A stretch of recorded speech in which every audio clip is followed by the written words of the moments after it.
할렐루야. 40일 신명기 부흥의 20일째입니다. 반을 같이 오게 되어서 너무 감사하고 하나님의 말씀의 사람으로 마음에 주의 말씀이 새겨지기를 다시 한번 주의 이름으로 축원합니다. 하나님 말씀 보겠습니다. 신명기 17장 18절. 그가 왕 위에 오르거든 이 율법서의 등사본을 레위 사람 제사장 앞에서 책에 기록하여 평생에 자기 옆에 두고 읽어 그의 하나님 여호와 경외하기를 배우며 이 율법의 모든 말과 이 규례를 지켜 행할 것이라. 그리하면 그의 마음이 그의 형제 위에 교만하지 아니하고 이 명령에서 떠나 좌로나 우로나 치우치지 아니하리니 이스라엘 중에서 그와 그의 자손이 왕위에 있는 날이 장구하리라. 아멘. 오늘은 지도자의 본분이라는 주제로 말씀을 같이 상고하도록 하겠습니다. 신앙은 삶입니다. 신앙은 특별한 어떤 세상이나 또 특별한 경험으로 세상을 떠난 것들을 이야기하는 초자연적인 것만으로 생각하면 삶의 어려움이 다가왔을 때 적응을 못합니다. 그러면 신앙과 삶의 괴리가 생기는 것이에요. 꼭 기억하십시오. 신앙은 삶의 한가운데서, 희노애락의 삶의 한가운데서, 그 아픔 가운데서 또 기쁨 가운데서 주님과 함께 사는 것이 신앙입니다. 일상생활 중에서 내 마음에 새겨진 말씀으로 주님과 동행하는 것, 이것이 신앙의 능력이고 겸손입니다. 삶의 길을 때때로 잃어버릴 때 우리는 예배를 통하여서 길을 찾고 내 마음에 새겨진 말씀을 인하여서 문제들을 이겨나가고 또 주님과 주님의 도움을 구합니다. 예수님이 하늘에서만 계신 것이 아니라 말씀이 육신이 되어서 우리 가운데 오셔서 장막을 치고 먹고 마시며 사셨던 것처럼 오늘 신앙은 우리 인생의 한 가운데 믿음을 가지고 살아가는 것입니다. 하나님을 믿는 것은 이 세상에서 따로 떨어진 것이 아니라 오늘 발로 딛고 사는 이 삶의 현장에서 주님의 은혜를 기억하면서 하나님의 사랑을 회복하면서 증거하면서 살아가는 것입니다. 세상이 갖지 못한 것을 우리는 이 믿음을 통해서 가졌어요. 지금 이 믿음의 공동체로 모세 앞에서 설교를 듣고 있는 그들이지만 조금 있으면 가나안 땅에 들어가서 각 가정으로 갈 것입니다. 각 일터로 갈 것입니다. 그리고 사람들 속에서 또 혹은 믿지 않는 그런 이방인들 속에서 살아야 됩니다. 그때 내 마음에 새겨진 말씀이 없다면 그들은 세상의 풍습에 따라갑니다. 세상에서 이렇게 했어? 이 방법이야? 라고 그 본성에 따라가게 될 것입니다. 그러나 주님의 말씀을 기억하는 사람들은 이 환경에서 주님은 어떻게 했을까? 이런 다툼이 있을 때, 이런 오해가 있을 때 주님은 어떻게 하는가? 우리는 그 주님의 말씀을 기억하면서 세상의 풍습을 쫓아가는 것보다 먼저 아버지의 뜻을 쫓아가는 것입니다. 오늘 이 신명기 17장의 내용은 지도자 곧 왕을 예표로 들고 그가 어떤 본분을 가져야 될 것인가를 이야기합니다. 왕을 예표로 들었다는 것은 바로 그 왕이 이스라엘을 대표한다라는 것이기 때문에 우리도 그와 같은 마음과 자세가 같이 적용이 된다라고 하는 것이에요. 왕에게 해야 될 것과 하지 말아야 될 것이 있습니다. 이 말을 더 적용하면 성도들에게도 해야 될 것과 하지 말아야 될 것이 있다라고 하는 것이에요. 그러면 먼저 하지 말아야 될 금지 사항을 보겠습니다. 왕이 무엇을 하지 말아야 할 것인가? 우리는 짐의 법이다라고 이야기하잖아요. 왕이 법입니다. 그런데 그 왕이 하지 말라. 세상 풍습에서는 왕이 죽을 자도 살려내는 것이에요. 그런데 세상 풍습이 아니라 하나님의 말씀을 따라야 된다라고 하는 것이 첫 번째입니다. 그래서 이 세상 왕보다 더 높으신 우주의 왕이 계시고 천지에 충만하신 주님이 계시기 때문에 왕도 하나님 안에서 하나님 말씀 안에서 먼저 말씀을 드려야 됩니다. 금지사항이 뭐예요? 말을 많이 두지 말라. 병말을 많이 두지 말라. 16절에 그는 병말을 많이 두지 말 것이요. 병마를 많이 얻으려고 그 백성을 애굽으로 돌아가게 하지 말 것이니 이는 여호와께서 너희에게 이르시기를 너희가 이후에는 그 길로 다시 돌아가지 말 것이라 하였음이며. 말은 국방력입니다. 이 나라를 지키는 것이 군사 같아요. 그러나 하나님을 믿는 그 지도자는 국방력보다 이 나라를 지키는 것이 먼저가 하나님의 도우심입니다. 하나님이 지키지 않냐면 이 성은 무너집니다. 그러므로 우리 할 일을 하지 말라라고 하는 것이 아니라 국방력으로 하나님을 대신하지 말라는 것입니다. 그래서 하나님보다 앞서지 말라. 우리는 시편 127편 1절에서도 우리에게 말합니다. 여호와께서 집을 세우지 아니하면 세우는 자의 수고가 헛되다. 여호와께서 성을 지켜주지 아니하시면 아무리 성을 지키려고 해도 그 파수꾼의 경성함이 허사다라고 하는 것이에요. 우리는 최선을 다해서 지켜야 됩니다. 그러나 하나님의 도우심을 먼저 구해야 됩니다. 또 하나님과 함께 지켜야 됩니다. 우리의 가정 하나님 안에서 하나님과 함께 세워나가야 됩니다. 오늘 나라를 지켜나가는 것, 핵무기나 군사력이 그것이 최고가 아니에요. 그것이 있어도 망하는 것입니다. 하나님이 지켜주셔야 되는 것처럼 오늘 이것을 가정에 비유한다면 우리 가정 지켜주는 것이 돈이 아니에요. 우리 가정 지켜주는 것 직장이 아니에요. 건강이 아니에요. 하나님이 지켜주는 것을 깨닫는 것이 성경을 올바로 보고 적용하는 것입니다. 하나님을 의지하는 지도자, 하나님을 의지하는 그런 성도들이 우리가 돼야 될 것을 말하고 있는 것이에요. 세상을 의지하지 말라. 병마를 얻으려고 애굽은 세상을 대표합니다. 그곳에 가면 병마를 또 얻을 수 있어요. 먹을 것, 입을 것, 세상 중에서 아주 풍요로운 것들을 가서 얻고 누릴 수가 있습니다. 그러나 그런 세상의 즐거움을 인하여서 믿음의 길에서 떠나가지 말라라고 하는 것이에요. 하나님이 주신 사명에서 떠나가지 말라라고 하는 것입니다. 지도자는 하나님의 약속을 믿고 약속의 성취를 바라보면서 사람들을 하나님의 말씀으로 이끌어가는 것입니다. 오늘 우리는 바로 이 약속을 위하여서 세상에 가면 더 많은 돈을 벌 수 있을 것 같아요. 믿음을 버리고 떠나가면 더 유쾌하고 쾌락 있고 즐거움 있는 그곳으로 갈 수 있을까요? 명예가 더 높을 수 있어요. 그러나 믿음을 버리게 된다면 그것은 합당하지 않다라고 하는 것이에요. 우리는 믿음 안에서 주님이 주시는 길들을 가야 된다. 그것이 오늘 왕이 금지해야 될 상황입니다. 또 우리에게 이 왕이 금지해야 될 것은 자기에게 주어진 모든 것이 있지만은 그러나 그것을 자기의 쾌락을 위하여서 써서는 안 됩니다. 17절 그에게 아내를 많이 두어 그의 마음이 미혹되게 하지 말 것이며 자기를 위하여 은금을 많이 쌓지 말 것이요. 아내를 많이 둔다는 것은 자기의 후손을 든든히 한다는 것입니다. 그래서 세상 왕들은 중국의 황제는 1만 명이 넘는 그런 후비들을 두었다는 문헌들이 많이 있습니다. 또 일반적으로 세상에 왕들도 1000명이 넘는 그런 궁녀들을 두었던 나라들이 많이 있습니다. 세상에 자기의 그 권력과 또 능력을 나타내기 위한 것들입니다. 그러나 하나님은 결코 세상의 풍습을 쫓아서 그렇게 가지 말라라고 하는 것이에요. 대를 이어가는 것도 하나님이 이어주셔야 됩니다. 그래서 성적인 타락으로 인하여 그 많은 여력을 쏟지 말고 또 길을 잃지 말라라고 하는 것입니다. 성적인 타락은 그 뒤에 있는 악한 영들의 영향을 받게 되기 때문에 그렇습니다.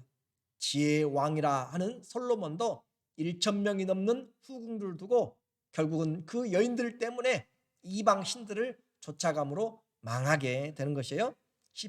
열왕기상 11장 3절 솔로몬 왕은 후궁이 700명이요 첩이 300명이라 그의 여인들이 왕의 마음을 돌아서게 하였더라.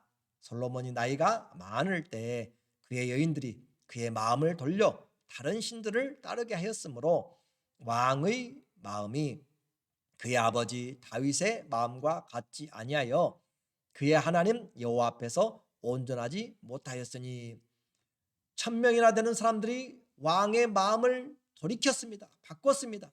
그들이 섬기는 이방 신들을 섬기도록 날마다 꼬시고 미혹합니다. 그래서 5절에 이는 시돈 사람의 여신 아스타롯을 따르고 암몬 사람의 가증한 밀곰을 따릅니다.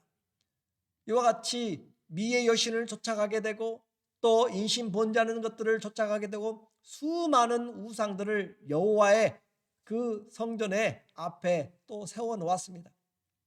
솔로몬은 왕이 오를 때 하나님 앞에 기도하면서 하나님이 그에게 나타나서 지혜를 주셨습니다. 부귀와 명예까지도 하나님이 주셨습니다. 그리고 그는 또 하나님의 성전을 지었던 7년에 거쳐서 성전을 지었던 그런 하나님의 사람입니다. 그런데 그가 많은 여인들과의 결혼을 통하여서 믿음의 길에서 떠나가서 여호와 앞에 온전하지 못하였다라고 말하고 있습니다.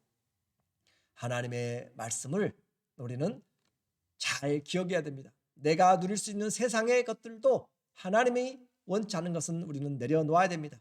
또 왕은 자신을 위해서 은금을 많이 쌓아두지 말라, 가난하게 살라는 말이 아닙니다. 지나친 탐욕은 자기를 망하게 되고 믿음의 길에서 떠나게 합니다. 금이 우상이 됩니다. 물질이 우상이 됩니다. 그러므로 자기가 그 일에 하나님이 우선인 것을, 디모데전서 6장 10절에 돈을 사랑함이 일만 악의 뿌리가 되나니 이것을 탐내는 자들은 미혹을 받아 믿음에서 떠나 많은 근심으로써 자기를 찔렀도다. 병마를 많이 두게 되면 주님을 의지하는 것보다 자기의 힘을 의지하게 됩니다. 많은 여인들을 가까이 두게 되면 하나님을 찾는 즐거움보다 세상을 찾는 쾌락이 즐거움이 됩니다. 물질을 많이 두게 되면 물질이 자기의 삶의 목적이 돼서 결국은 믿음에서 떠나게 됩니다. 어떻게 하면 더 많이 움켜잡을까라고 근심으로써 자기를 찌르게 됩니다. 오직 너 하나님의 사람아, 이것들을 피하고 의와 경건과 믿음과 사랑과 인내와 온유를 따르며 믿음의 선한 싸움을 싸우라. 영생을 취하라. 이를 위하여 네가 부르심을 받았고 많은 증인 앞에서 선한 증언을 하였도다. 믿음에서 떠나. 그러나 우리는 어떻게 해야 돼요? 의와 경건과 믿음과 사랑과 인내와 온유를 따르며 성도들이 해야 될 일입니다. 세상 살아가면서 우리의 물질이 목적이 되면 안 된다는 것이고, 그 어떤 성공도 주님을 따르는 것보다 앞서서는 안 됩니다. 믿음의 선한 싸움을 싸우라. 모든 환경에서 선으로 악을 이겨나가는 것이에요. 그래서 영생을 붙잡고, 이것이 우리가 부르심을 입은 것입니다. 왕의 금지사항은 일반 백성들에게도 그대로 믿음의 방해가 되는 것이라면, 우리를 믿음에서 떠나게 하는 것이라면 우리는 끊어내야 됩니다. 그런데 그것이 한꺼번에 되는 것이 아니라 점점 우리 마음을 쏠려서 미혹해 하는 것이에요. 그래서 우리에게 자신의 모든 욕망과 또 노예가 될 만한 것들, 나도 모르게 탐닉하게 되는 것들, 나도 모르게 교만하게 되는 것들, 그것으로 나를 포장하려고 하는 것들은 우리는 믿음을 떠나게 하는 것입니다. 한마디로 우상은 우리의 마음을 하나님보다 더 집중하게 만드는 것입니다. 관심을 더 가게 만드는 것들이 우리의 우상입니다. 그러면 이제 해야 될 것이 무엇이에요? 하나님은 왕이 무엇을 해야 될 것인가? 금과 또 자기의 권세와 또 쾌락과 또 금을 그 여인들을 두는 것보다 해야 될 것이 18절에 그가 왕위에 오르거든 이 율법서의 등사본을 레위 사람 제사장 앞에서 책에 기록하여 평생에 자기 옆에 두고 읽어 그의 하나님 여호와 경외하기를 배우며 이 율법의 모든 말과 이 규례를 지켜 행할 것이라.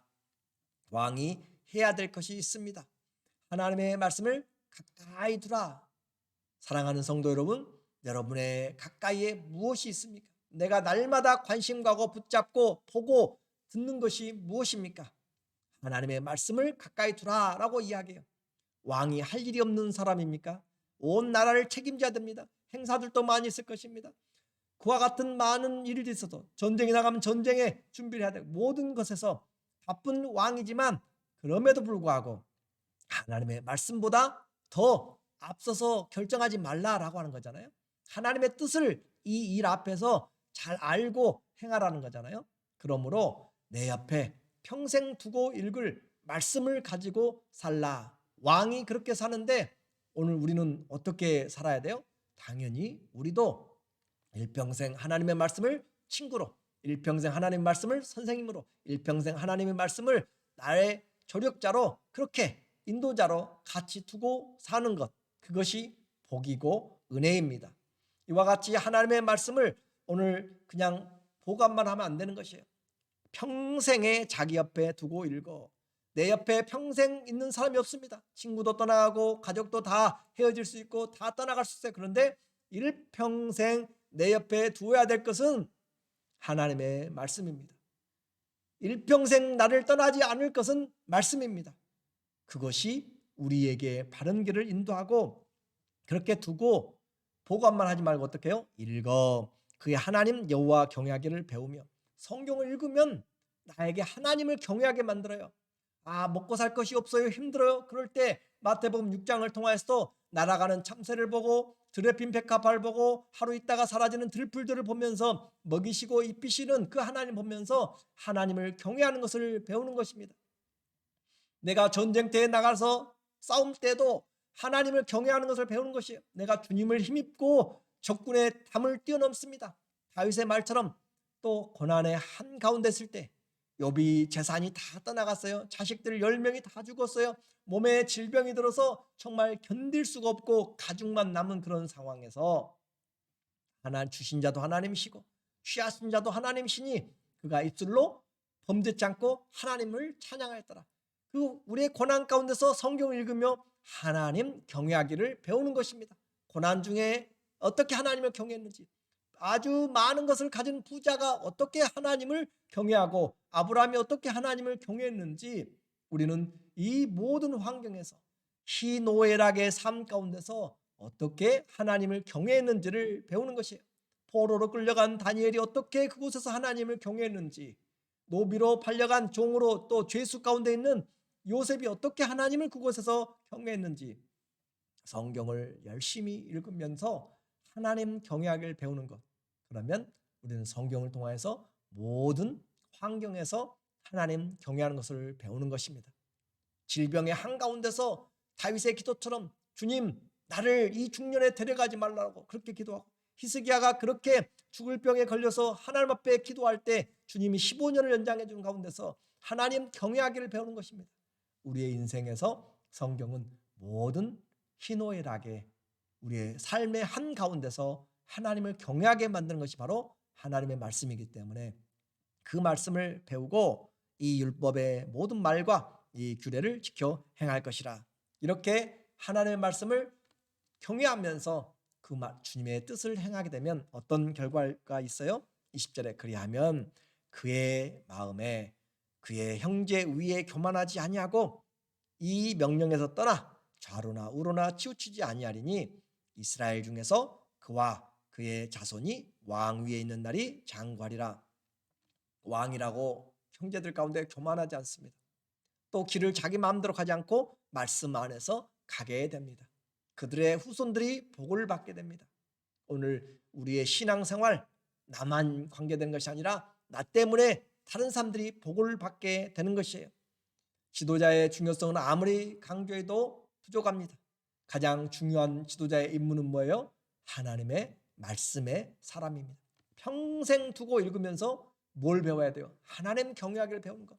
우리 성경 공부하는 사람들도 또 하나님의 말씀을 문답하면서도 말씀을 들으면서도 말씀을 들으면 하나님 경외하기를 배우는 것입니다. 모든 환경에서 범사에 하나님 경외하기를, 유배지에서도 하나님을 경외하는 시편 42편에 있는 것처럼 사슴이 시냇물을 갈급함보다 내 영혼이 주님을 더 갈급합니다 라고, 그렇게 모든 환경에서 하나님 경외하기를 배우는 것. 성경에는 성공한 사람, 실패한 사람, 아픈 사람, 죽어가는 사람, 많은 사람들이 있습니다. 그 사람들 하나님 앞에 어떻게 길을 잃은 자들이 주님을 찾아왔고 하나님을 경배했는지, 그걸 배우는 것입니다. 그렇게 해서 가정에도 우리의 많은 일들이 있어요. 자녀가 힘들게 할 때가 있고, 자녀가 내가 질병에 걸릴 때가 있고, 사업이 안 될 때가 있고, 실직을 할 때가 있고, 몸이 아프고 여러 상황들이 있어요. 상을 가장 당한 것도 있고, 앞으로 장래가 정말 길이 보이지 않을 때, 그러나 그 모든 환경 가운데 주님의 말씀을 두고 읽으면 하나님을 경외하게 됩니다. 하나님 경외를 배우게 되고 주님이 그 가운데서 함께 하시는 위로와 은혜와 길들을 열어주십니다. 감당할 만한 은혜를 주십니다. 우리의 평생에 다 떠나가도 하나님 말씀이 기쁨이 되어야 됩니다. 어제도 이렇게 전화하면서 또 우리 손진인 권사님 새벽 4시마다 일어나서 하나님 말씀을 듣고 얼마나 많이 배우고 감사한지 모른다 그래요. 우리가 나이가 어떻게 되든지 우리의 삶이 어떻게 되든지 심장에 내가 기계를 달고 있어도 어떤 환경에서도 하나님 사랑하기를 먼저 하고 하면 우리 주님이 우리를 일평생 함께 하십니다. 평생 말씀을 배우고 하나님 경외하기를 배움으로 열매 맺는 그런 사람들. 나는 왕이 아니니까 아니에요. 왕일지라도 자기의 권한, 능력 하나님 앞에서 절제가 되는 것처럼 오늘 우리도 하나님 앞에서 내가 내 지혜와 내 권한과 내 방법이 아니라 주님의 말씀 앞에 일평생 주님의 말씀을 친구 삼아서 하나님의 그 말씀을 따라 살아감으로 우리의 삶과 나를 통한 우리의 자녀들이 복되기를 예수님의 이름으로 축원합니다. 아멘. 기도하겠습니다. 하나님 아버지, 우리에게 일평생 사랑할 말씀, 배울 말씀, 들을 말씀을 주셔서 감사합니다. 말씀의 사람들이 다 되어지게 하여 주시옵소서. 나를 떠나가는 많은 사람들이 있을지라도 하나님의 말씀은 내 일평생 나의 보물이 되게 하여 주시고 나를 인도해 주시는 길과 빛이 되어 주시옵소서. 이 말씀을 따르고 순종할 때 우리의 장래가 복되게 하시고 우리를 만나는 자들이 복되게 하시고 우리의 자녀손들이 주님 안에서 형통케 하는 은혜가 있게 하여 주시옵소서. 예수님의 이름으로 감사하며 기도드립니다. 아멘. 우리 하반기에 올해 그리고 위에 남은 인생에 일평생 내 옆에 하나님의 말씀을 두십시오. 글씨가 작으면 큰 것을 사십시오. 아니면 하나님 앞에 어떻게 쓴지 말씀을 가까이 하려고 눈이 보이지 않으면 듣는 것을 구하십시오. 그래서 하나님 말씀을 같이 평생에 두고 하나님 경외할 때 내 인생이 은혜가 됩니다. 시절을 쫓아서 과실을 많이 맺습니다. 그런 하나님의 은혜로운 삶이 되기를 다시 한번 부탁하고 사랑하고 축복하고 감사합니다.